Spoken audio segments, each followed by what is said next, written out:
ঘটনাই মোক মৰ্মাহত কৰি তুলিছে বুলি মন্তব্য কৰিছে বদৰুদ্দিন আজমলে। ধিং কাণ্ডক লৈ লজ্জা অনুভৱ কৰিছোঁ। এনকাউণ্টাৰ কৰিলে হাৰি যাব পাৰে প্ৰকৃত দোষী। অভিযুক্তক উচিত বিচাৰ কৰি কঠোৰ ব্যৱস্থা ল'ব লাগে বুলিও এনেদৰে তাৎপৰ্যপূৰ্ণ মন্তব্য প্ৰকাশ কৰি বদৰুদ্দিন আজমলে কৈছে যে ধৰ্ষণকাৰী কোনো জাতি ধৰ্ম নাথাকে। আমি সবিস্তাৰে খবৰটো লৈ অহাৰ চেষ্টা কৰিম। ডাঙৰ খবৰ এই মুহূৰ্তত ধিঙৰ ঘটনাই মোক মৰ্মাহত কৰি তুলিছে। ধিঙৰ যি ঘটনা বা কাণ্ড, এই কাণ্ডই মোক মৰ্মাহত কৰি তুলিছে।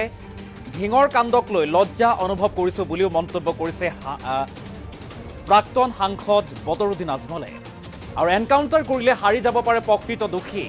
প্ৰকৃত দোষী হাৰি যাব পাৰে যদিহে এনকাউণ্টাৰ কৰে। আৰু অভিযুক্তক উচিত বিচাৰ কৰি কঠোৰ ব্যৱস্থা ল'ব লাগে বুলিও মন্তব্য কৰিছে AIDF প্ৰধান বদৰুদ্দিন আজমলে। ধৰ্ষণকাৰীৰ কোনো জাতি ধৰ্ম নাথাকে, কোনো জাতি ধৰ্ম ধৰ্ষণকাৰীৰ নাথাকে বুলি মন্তব্য কৰিছে বদৰুদ্দিন আজমলে। ফাষ্ট ট্ৰেক আদালতৰ জৰিয়তে চলিব লাগে বিচাৰ প্ৰক্ৰিয়া। বিচাৰ প্ৰক্ৰিয়া ফাষ্ট ট্ৰেক আদালতৰ জৰিয়তে চলিব লাগে। ধিং কাণ্ডক লৈ সৰব হৈছে মৌলানা বদৰুদ্দিন আজমল। আৰু চৰকাৰে দৃষ্টান্তমূলক শাস্তি দিলে এনে ঘটনা ৰোধ কৰিব পৰা যাব বুলিও মন্তব্য কৰিছে বদৰুদ্দিন আজমলে। প্ৰাক্তন সাংসদগৰাকীয়ে ধিঙৰ ঘটনাক লৈ মৰ্মাহত হৈছোঁ বুলি উল্লেখ কৰিছে। চকুলো সেমেকি উঠিছে বদৰুদ্দিন আজমলৰ। ধিঙৰ ঘটনাই মোক মৰ্মাহত কৰিছে। ধিঙৰ যি কাণ্ড, সেই কাণ্ডক লৈ মই লজ্জা অনুভৱ কৰিছোঁ বুলিও মন্তব্য কৰিলে বদৰুদ্দিন আজমলে। যদিহে গুলীচালনা কৰে বা এনকাউণ্টাৰ কৰে তেনেহ'লে হাৰি যাব পাৰে প্ৰকৃত দোষী। ঘটনাৰে জড়িত প্ৰকৃত দোষী হাৰি যাব পাৰে, কিন্তু অভিযুক্তসকলক উচিত বিচাৰ কৰিব লাগে। তাৰ পিছতে কঠোৰৰ পৰা কঠোৰ ব্যৱস্থা ল'ব লাগে বুলি উল্লেখ কৰিছে। অৰ্থাৎ অপৰাধীৰ কোনো জাতি ধৰ্ম নাথাকে, ধৰ্ষণকাৰীৰ কোনো জাতি ধৰ্ম নাথাকে। গতিকে সেইসকল অপৰাধীৰ বিৰুদ্ধে ফাষ্ট ট্ৰেক আদালতত বিচাৰ চলিব লাগে। ফাষ্ট ট্ৰেক আদালতৰ জৰিয়তে চলিব লাগে বিচাৰ প্ৰক্ৰিয়া, আৰু তাৰ পাছতেই বিহিত ব্যৱস্থা গ্ৰহণ কৰিব লাগে। ধিঙৰ কাণ্ডক লৈ এনেদৰে সৰব হ'ল এতিয়া মৌলানা বদৰুদ্দিন আজমল। বদৰুদ্দিন আজমলে ধিঙৰ কাণ্ডক লৈ কি কৈছে, মন্তব্য আছে, এই মন্তব্য আগবঢ়াইছোঁ।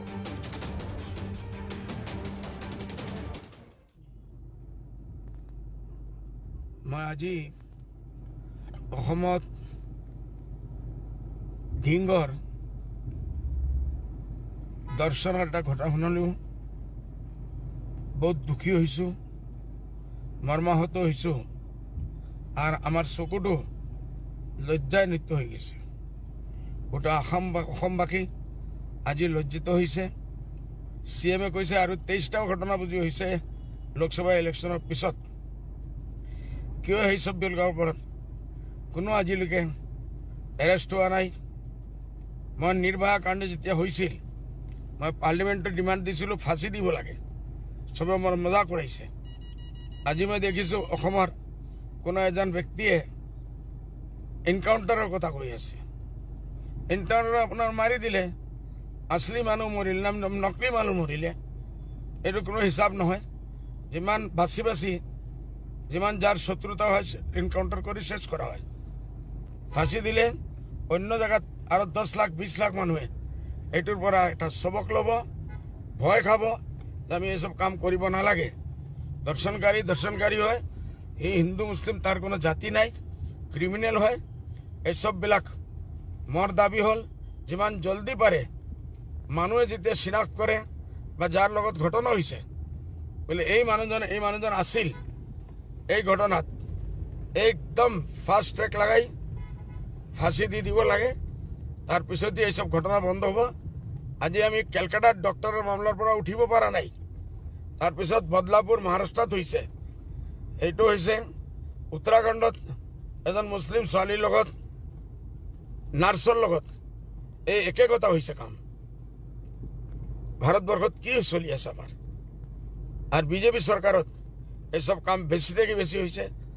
এইটো আমাৰ লজ্জাৰ কথা, এইটো বন্ধ হ'ব লাগে। আৰু মোৰ এটাই দাবী, আপোনালোকে মোক সমালোচনা কৰিব, বেয়া ক'ব, হইলে এইসব বস্তুৰ ওয়ান্স ফৰ অল সলিউশনৰ এটাই ৰাস্তা আছে। পাব্লিকক ধৰি 1,00,000-2 লাখ মানুহৰ ভিতৰত এনাউন্স কৰি আৰু হাজাৰ হাজাৰ মানুহ আহক আৰু দেশক এইসবক ফাঁসি দিব লাগে। মোৰ এইটো আবেদন, চৰকাৰে যিমান জলদি এটা দুইটা ঘটনাত কৰি দেখাই দিয়ক, সব বন্ধ হৈ যাব ইনশাআল্লাহ। মই আজি অসমত ধিংগৰ দৰ্শনৰ এটা ঘটনা শুনিলোঁ। বহুত দুখী হৈছোঁ, মৰ্মাহত হৈছোঁ, আৰু আমাৰ চকুটো লজ্জান্বিত হৈ গৈছে। গোটেই অসমবাসী আজি লজ্জিত হৈছে। CM কৈছে আৰু 23টাও ঘটনা বুজি হৈছে লোকসভা ইলেকশ্যনৰ পিছত। কিয় সেই বিলাকৰ ওপৰত কোনো আজিলৈকে এৰেষ্ট হোৱা নাই? মই নিৰ্ভয়া কাণ্ড যেতিয়া হৈছিল, মই পাৰ্লিমেণ্টত ডিমাণ্ড দিছিলোঁ ফাঁচি দিব লাগে। চবে মোৰ মজা কৰাইছে। আজি মই দেখিছোঁ অসমৰ কোনো এজন ব্যক্তিয়ে এনকাউণ্টাৰৰ কথা কৈ আছে। এনকাউণ্টাৰ আপোনাৰ মাৰি দিলে, আছলি মানুহ মৰিল না নকলি মানুহ মৰিলে, এইটো কোনো হিচাপ নহয়। যিমান বাচি বাচি যিমান যাৰ শত্ৰুতা হয় এনকাউণ্টাৰ কৰি শেষ কৰা হয়। ফাঁচি দিলে অন্য জেগাত আৰু 10 লাখ 20 লাখ মানুহে এইটোৰ পৰা এটা সবক ল'ব, ভয় খাব যে আমি এইসব কাম কৰিব নালাগে। দৰ্শনকাৰী হয়, এই হিন্দু মুছলিম তাৰ কোনো জাতি নাই, ক্ৰিমিনেল হয়। এইসববিলাক মোৰ দাবী হ'ল যিমান জলদি পাৰে মানুহে যেতিয়া চিনাক্ত কৰে বা যাৰ লগত ঘটনা হৈছে বোলে এই মানুহজন আছিল এই ঘটনাত, একদম ফাষ্ট ট্ৰেক লাগাই ফাঁসি দি দিব লাগে। তাৰপিছতে এইসব ঘটনা বন্ধ হ'ব। আজি আমি কেলকাতাৰ ডক্টৰৰ মামলাৰ পৰা উঠিব পৰা নাই। তাৰপিছত বদলাপুৰ মহাৰাষ্ট্ৰত হৈছে, এইটো হৈছে উত্তৰাখণ্ডত এজন মুছলিম ছোৱালীৰ লগত নাৰ্ছৰ লগত এই একে কথা হৈছে কাম। ভাৰতবৰ্ষত কি চলি আছে আমাৰ? আৰ বিজেপি চৰকাৰত এইসব কাম বেছি থেকে বেছি হৈছে।